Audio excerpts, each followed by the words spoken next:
So I made my goals shorter, short term process goals that I always finished and felt good about. I no longer thought about long term goals, therefore, I never had to worry about sticking with something. I wrote on my wall: be brief, be swift, be effective. Process goals encourage me to enjoy the present moment. They are brief and achievable. I set up process goals and fun tasks and projects so that I never had to worry about future outcomes goals. Situations don't cause feelings. Sometimes people think radical, innovative time management is something they are going to have to get into later. Right now, they are dealing with a difficult situation and they are feeling overwhelmed. They don't realize something important.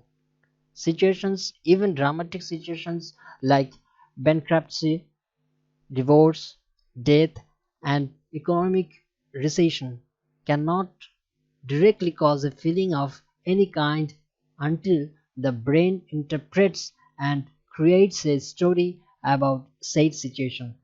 Sadness, depression, frustration, upset, and anxiety can only be produced by seeing a situation and then producing an interpretation of it and then believing that interpretation. So, therefore, so therefore, you and I can only be overwhelmed by our thoughts about something, never that thing itself. I keep daydreaming a scene I would like to put in a book or movie. A madman, me, why not? Lives in a mental ward. Me, it fits. Each day they let this man into the recreation room. He's in his pajamas. He sits down at the circular table. The attendant gives him a big blank pad of paper and a box of crayons. He takes out the crayons and draws the head of a monster. He stares at the monster, screams, and runs out of the room. The whole thing looks funny to attendant. It looks, shall we say it, insane. The poor madman is scaring himself to death, and crazy as that looks, ourselves do that each day. We use our crayons, our imagination, to scare ourselves instead of to create. One person sees rain and gets sad because of their story about the rain that they are believing. It's gloomy, it means I will be cooped up. Another person sees rain and gets happy because of their story about the rain. It's refreshing, it's romantic, it grows my garden. It's the same rain in both cases. It's the same rain in both cases. Rain has no meaning until we add it. Each person believes the rain is causing the feeling, but in neither case is the rain causing the feeling. In both cases, it is the thought believed that is causing the feeling. We add the meaning ourselves. Something happens and we add the meaning of it. Circumstance carries no meaning by itself. Rain has no meaning. That's the beauty of the rain. A pessimist, a pessimist is a human joke. We possess such immense resources of power that pessimism is a laughable absurdity. Calling Wilson, poetry and um, mysticism. But where are those immense resources today? They cannot be accessed because today I am nursing my resentments. Did I put it on the top of my to-do list to nurture my smallest resentments? Let's learn this word, resentment. What is the meaning of resentment?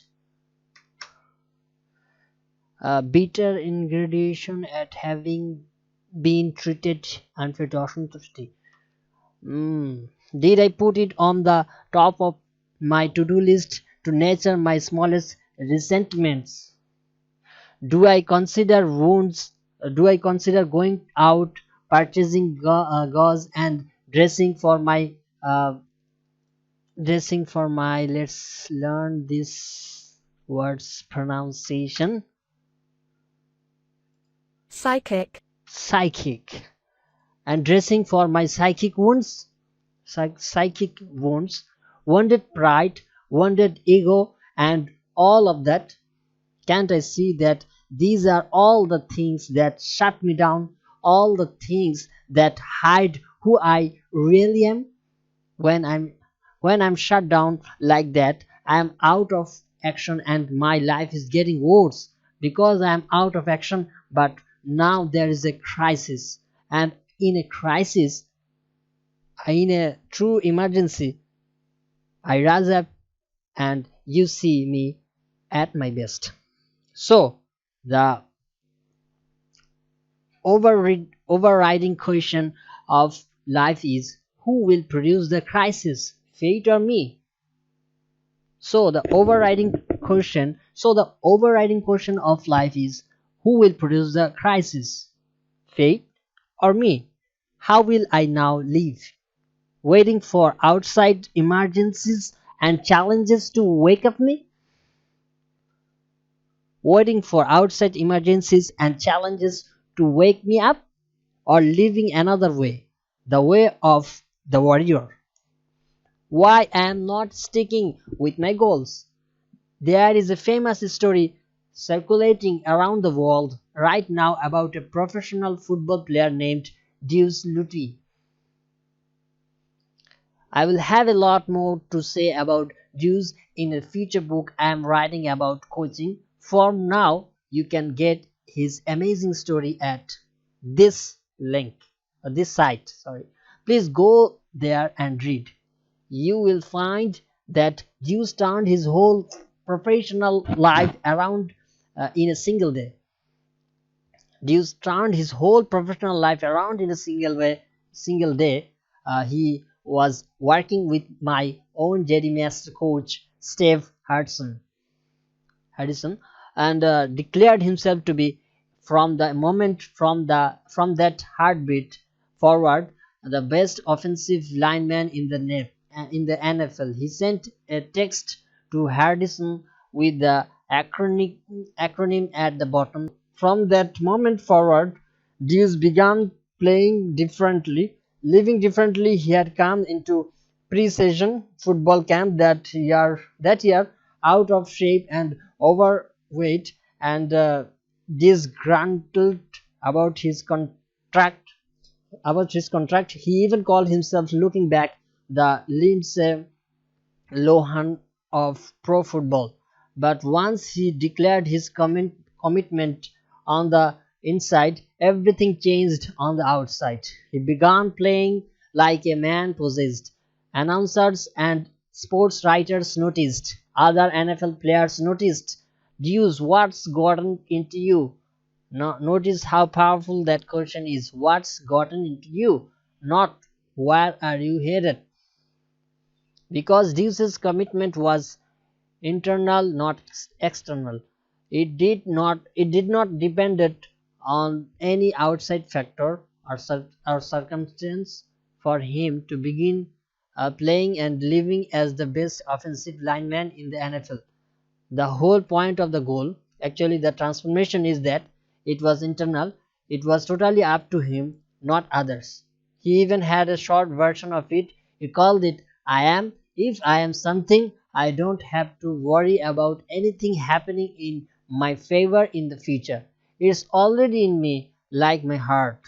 Looking back on my own dysfunctional way, dysfunctional way, looking back on my own, let's learn these words pronunciation.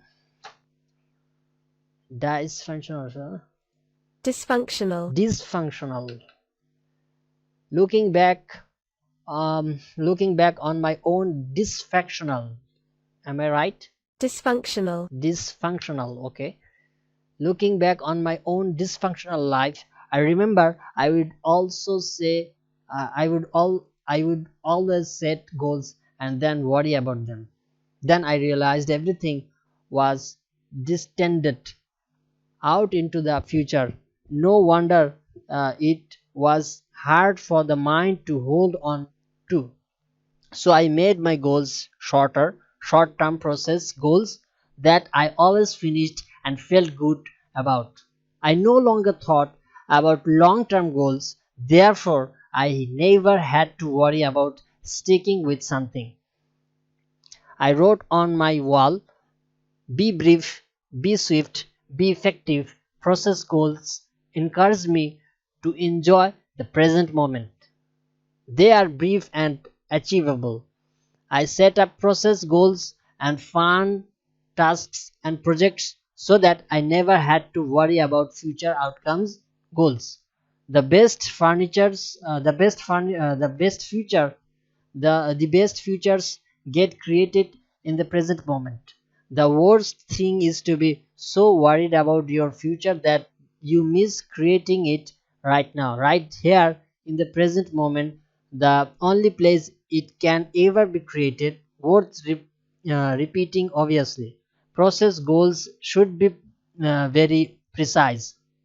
2 miles, 21 uh, 21, what is this pronunciation? Okay. Push-ups. Push-ups. Okay, 21 push-ups, 30 minutes writing the new book, 5 sales calls, to 23,000 in sales proposals this week. But isn't that reducing life to the man to the mandate? Okay, I will search this.